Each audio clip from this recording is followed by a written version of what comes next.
18년 11월 18년 거를 좀 보충할 거니까 18년 11월 16번부터 먼저 보자. 자, 계몽주의자들은 이성의 인간이 미성숙 상태에서 벗어났으며 인간의 역사는 이성을 통해 문명의 발전과 진보를 추구해 왔다고 보고 이를 긍정적으로 평가한다. 자, 계몽주의자들의 입장. 펜 어디 있냐? 파란색으로 할게. 계몽주의자들은 이성을 어떻게 봤다? 긍정적으로 평가했지. 하지만 아도르노는, 자, 이 사람이 등장했어. 그러니까 대주겠지. 이러한 인간의 역사가 자연에 대한 지배의 역사라고 규정하고, 자, 나아가 인류가 전체주의의 폭력과 같은 야만 상태에 빠지게 되었다고 비판한다. 자, 비판의 내용은 뭐지? 인간의 역사가 자연에 대한 지배의 역사다. 1. 또 인류가 전체주의의 폭력과 같은 야만 상태에 빠지게 되었다. 2. 자, 그래서 이제 인간의 역사라고 하는 게 이성을 통해서 발전했다고 했지만 아도르노는 인간의 역사라는 것은 자연에 대한 지배, 그 다음에 야만 상태에 빠지는 폭력, 이런 걸로 비판하고 있죠. 자, 그럼 그 다음 좀 더 자세히 보지. 자, 아도르노는 계몽주의자들이 신화를 비이성적인 것, 계몽을 이성적인 것으로 규정하는 이분법적 인식에 대해 새로운 관점을 제시한다. 그러면 얘가 제시한 새로운 관점이라고 하는 게 뭔지 이걸 봐야 되겠죠. 즉 신화에도 이성적인 면이 있으며, 그러니까 신화를 비이성적으로 봤지만은 얘가 생각하기에는 신화에도 이성적인 면이 있고 계몽에도 어떤 측면이 있다? 비이성적인 면이 있다는 것이다. 먼저 그는 자연과 인간이 분리되는 과정에 주목하여 신화는 이미 계몽되었다라고 선언한다. 무슨 말이냐? 그에 따르면 원래 인간은 자연과 분리되지 않고 뒤엉켜 있는 상태였으며 인간에게 천둥 번개와 같은 자연은 미지의 대상이자 공포의 대상이었다. 그는 인간이 이러한 공포에서 벗어나기 위해 신화를 만들었으며 신화에는 신화적 힘, 예언 등과 같은 운명적 필연성으로부터 탈출하려는 인간의 노력이 나타나 있다고 여겼다. 그러니까 신화에서는 뭐가 있다라는 거야? 신화에서는 이런 운명적 필연성으로부터 탈출하려는 인간의 노력이 나타나 있지. 그래서 그는 신화에 나타난 이러한 노력을 계몽주의자들이 말하는 이성으로 보았기 때문에 인간의 이성이 신화에도 작용한 것으로 보았다. 자, 그러니까 두 번째 문단은 이거지. 신화는 이미 계몽이었다. 왜 계몽이냐? 자연이라고 하는 게 우리에게 주는 어떤 미지의 공포가 있는데 신화는 그런 필연성, 운명 이런 것부터 탈출하려는 인간의 노력이고 그거는 인간의 주체적인 노력이니까 뭘로 볼 수도 있다는 거야. 이성으로 볼 수도 있다라는 거지. 그렇기 때문에 신화에는 이미 어떤 속성이 있다라는 거지. 이런 이성의 속성이 있다. 그러니까 신화를 뭐라고 보면 안 된다. 비이성적이라고 보면 안 된다. 이런 얘기네. 자, 또한 계속 이어지는 얘기네. 아도르노는 인간이 자연을 지배하는 과정에 주목하여 계몽은 다시 신화로 돌아간다라고 말한다. 거꾸로 얘기하지. 아도르노는 인간이 자연과 분리되고 근대과학이 발달하면서 인간의 이성이 자연을 지배하는 도구가 되었다고 비판한다. 많이들 하는 얘기지. 이 이성이라고 하는 게 자연을 지배하는 도구가 된 거야. 우리가 자연보다 위대하다라고 생각을 한 거지. 그는 인간의 이성에 의해 발달한 과학적 지식과 수학이 보편적이고 당위적인 것이 됨으로써 지배와 복종의 작동 방식이 만들어졌으며 이로 인해 사회, 정치, 심리, 문화 등 다양한 맥락에서 폭력과 고통의 관계가 형성되었다고 본다.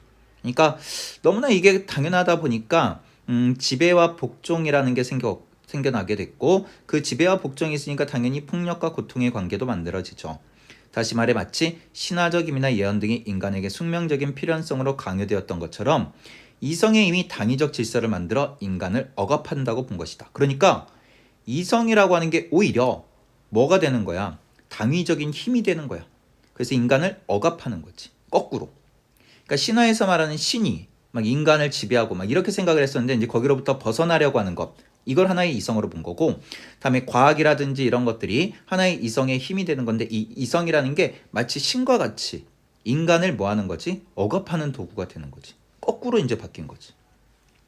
결국 아도르노는 계몽주의자들이 중시하는 이성에 그들이 몰아내고 있던 비이성적 면모가 있음을 밝힌 것이다. 그러니까 결국 이성이라고 하는 것도 지배와 폭력의 어떤 수단이 돼버리는 거죠.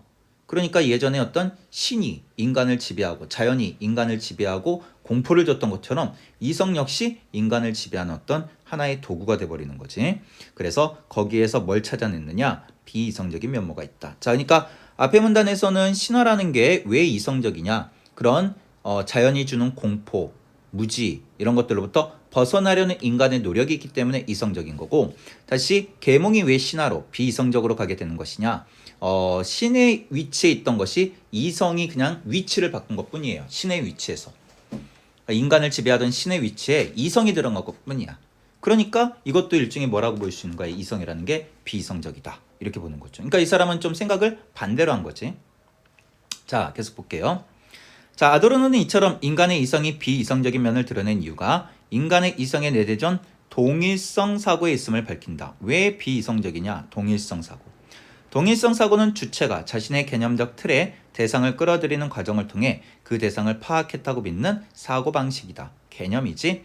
예를 들어 책상 위에 여러 개의 사과가 있을 때 색깔과 크기, 모양 등은 서로 다르지만 동일성 사고에 이것들을 모두 사과라는 하나의 개념의 틀에 포함시키는 것이다. 그러니까 사실 책상 위에 있는 사과는 각기 다 모양이나 조금 색깔도 다르고 막 이러는데 우리는 그냥 똑같은 사과 이렇게 생각한다는 거야. 이런 게 동일성 사고죠.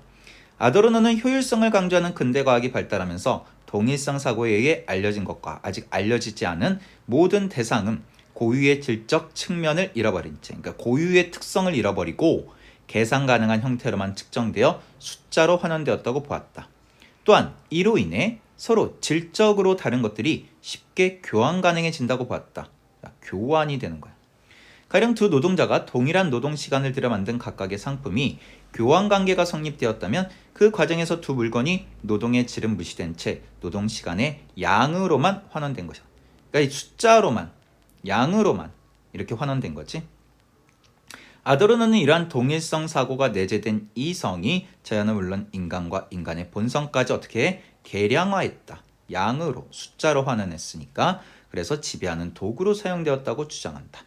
특히 아도르노는 이와 같은 동일성 사고에 지배받는 사회는 필연적으로 전체주의적 사회 질서를 강화하는 방향으로 나아간다고 보았다. 그러니까 이렇게 동일성 사고가 문제냐면 뭐가 문제냐면 전체주의적 사회 질서. 그러니까 모두가 똑같이 따라야 돼. 이런 식의 사고. 이런 것들을 만들어낸다는 거죠.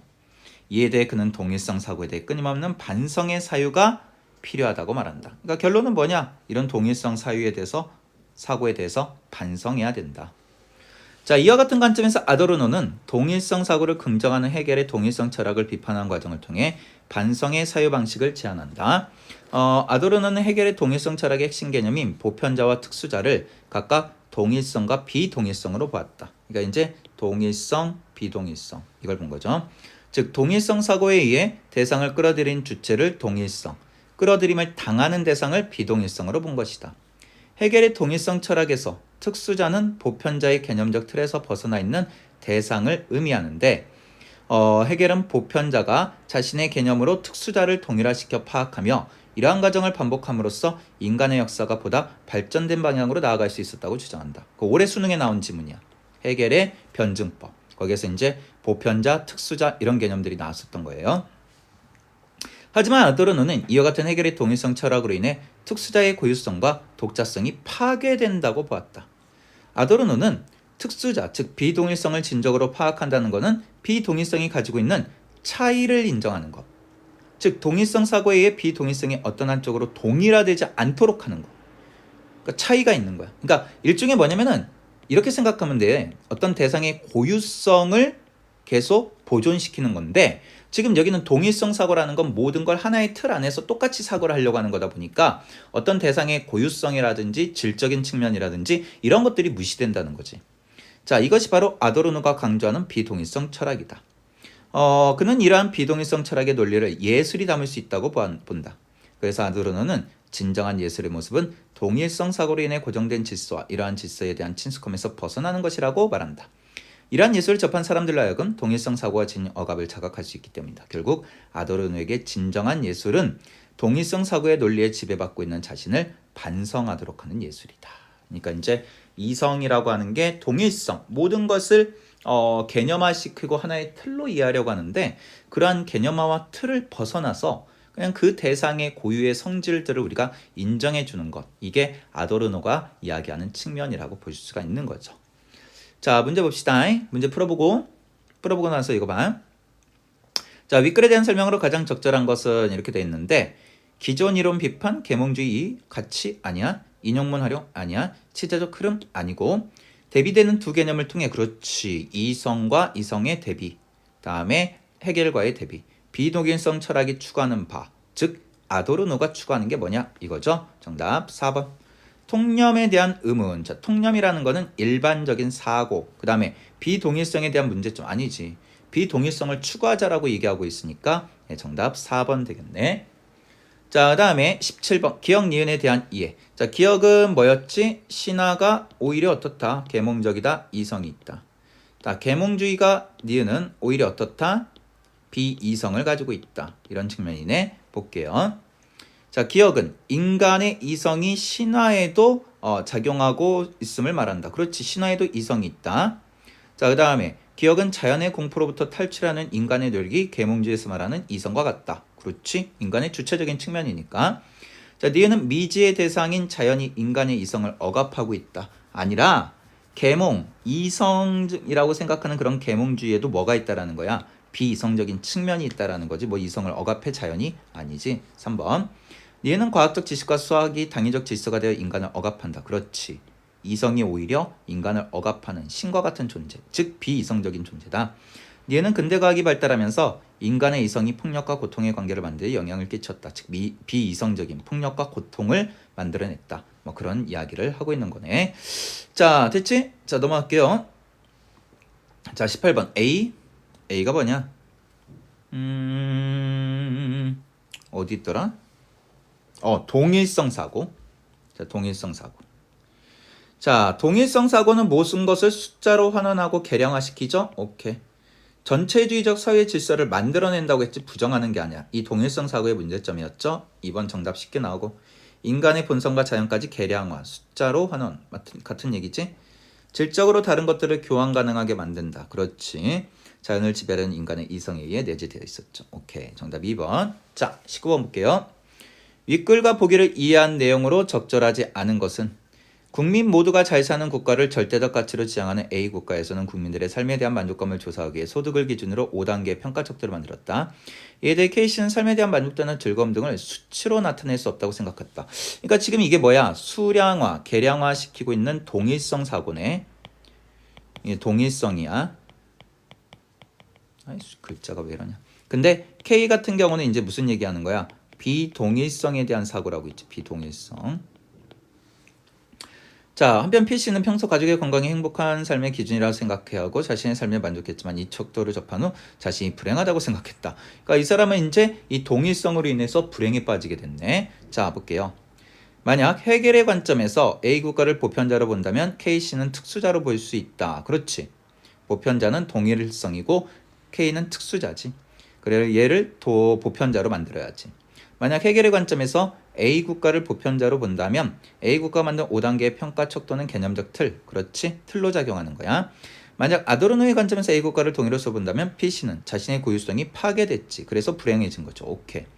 아도르노의 관점에서 K씨를 비동일성으로 본다면 K씨는 자신의 기준으로 A 국가를 끌어들이는 주체다라고 돼 있는데 아니야. 지금 아도르노는 얘의 그냥 어떤 비동일성을 인정하자는 거지 뭘 끌어들이는 게 아니야. 끌어들이는 건 해겔이지. 그러니까 보편자가 특수자를 자신의 개념적 틀 기준으로 끌어들이는 게 동일성 철학이잖아. 근데 비동일성은 누구를 끌어들이는 게 아니야. 그것도 결국은 뭐니? 나하고 동일화시키려고 하는 거지. 그럼 비동일성적 사고라고 볼 수는 없는 거지. 그래서 정답이 4번이 돼요. 만약 아도르노의 관점에서 P씨를 비동일성으로 본다면 P씨가 자신을 불행하다고 생각하는 것은 동일성 사고의 지배를 받았으니까 그런 거죠. 오케이. 자, 마지막 윗글 읽은 학생이 아도르노의 입장에서 보기에 12응법 기법을 이해한 내용. 아도르노의 입장에서야.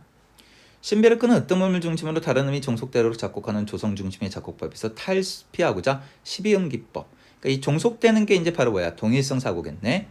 12개의 서로 다른 음이 모두 한 번씩 사용될 때까지 같은 음이 되풀이되지 않도록 작곡함으로써 어떤 음도 조성에 얽매이지 않도록 했다.